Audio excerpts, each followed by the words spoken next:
afternoon, ladies and gentlemen. My name is Mallian, and today I'll be presenting the research conducted under the guidance of Professor Chowdary, titled Multi-Optimization of Empirical Models for the Material Extrusion Process.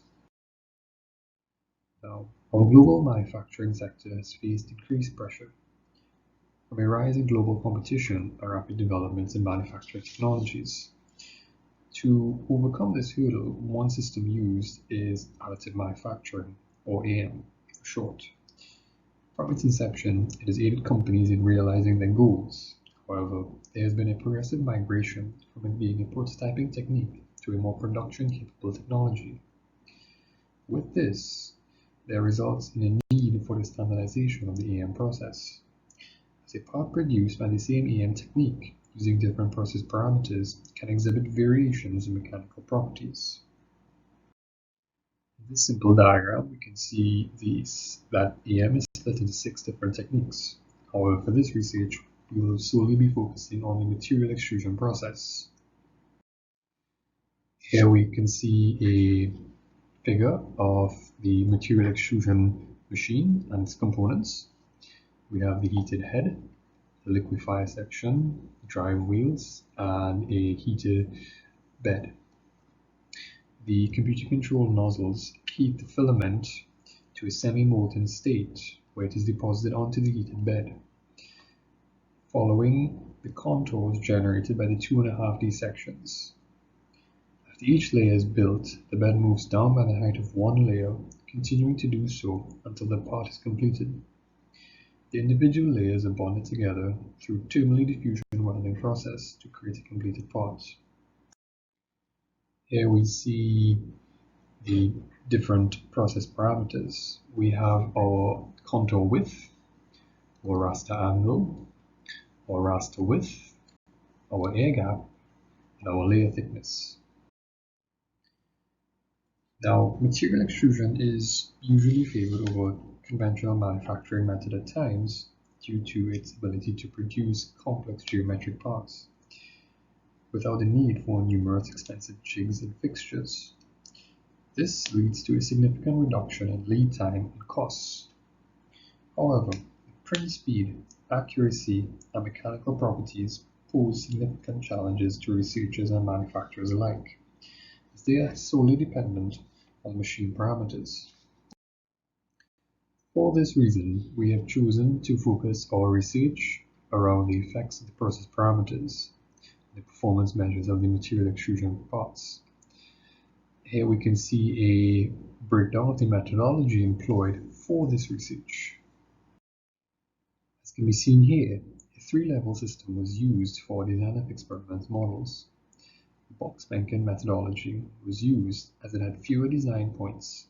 Also, this design never produces a run where all factors are set to their extremes, that is, all high or all low settings. This is a main effects plots of the responses generated using the Minitab software for the RSM method. We have X1 for raster angle, X2 for raster width, X3 for part orientation, and X4 for layer thickness on the x-axis. On the y-axis, we have y1 for time, y2 for mass, and y5 for strength. For y1, the time, the most significant factor was layer thickness. That is, smaller layer thickness resulted in more layers, which required more passes.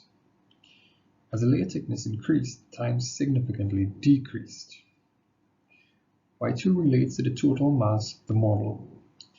X3, or part orientation, was a significant factor. As part orientation increased, more material was needed to be deposited to support the increased overhang features. It should also be noted that this mass is a combination of the model and support material.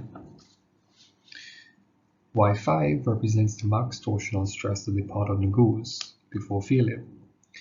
It is seen that as the number of layers and raster thicknesses increased, there is a significant rise in max torsional stress.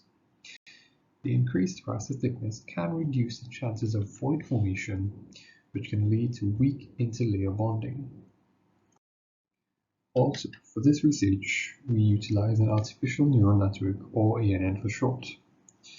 This was used to model the process. Due to its ability to reproduce complex nonlinear functions, it allows for the possibility of accounting for complex interactions between input and output factors, which cannot be easily modeled. For this process, we use a feed-forward backpropagation combined with a Bayesian regularization training function. Here we can see the results of our ANN training from MATLAB.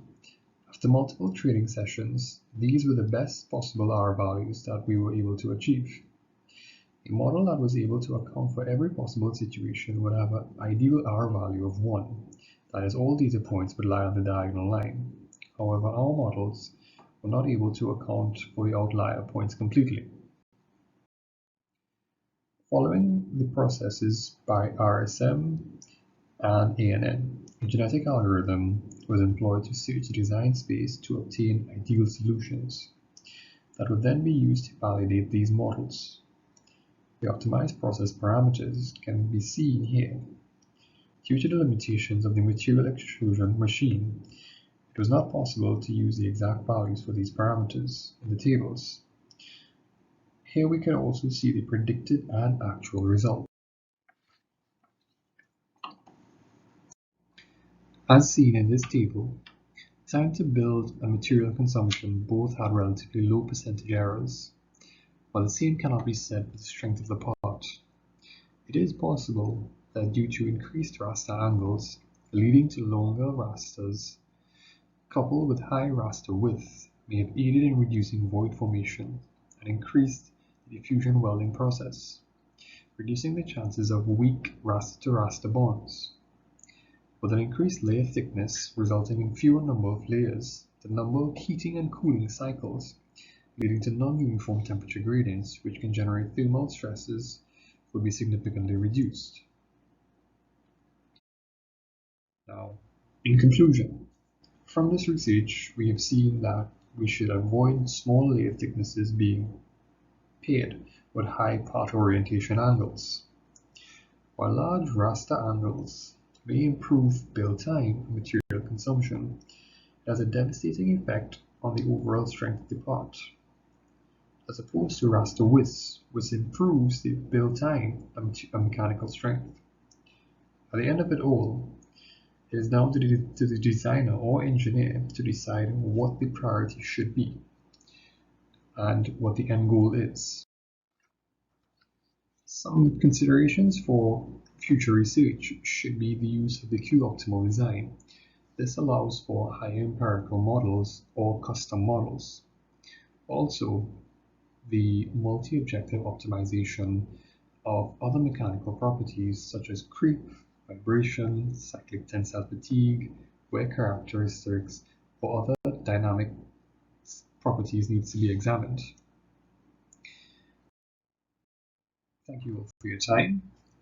Any questions can be submitted to the following email address, and I will get back to you as soon as possible. Once again, thank you.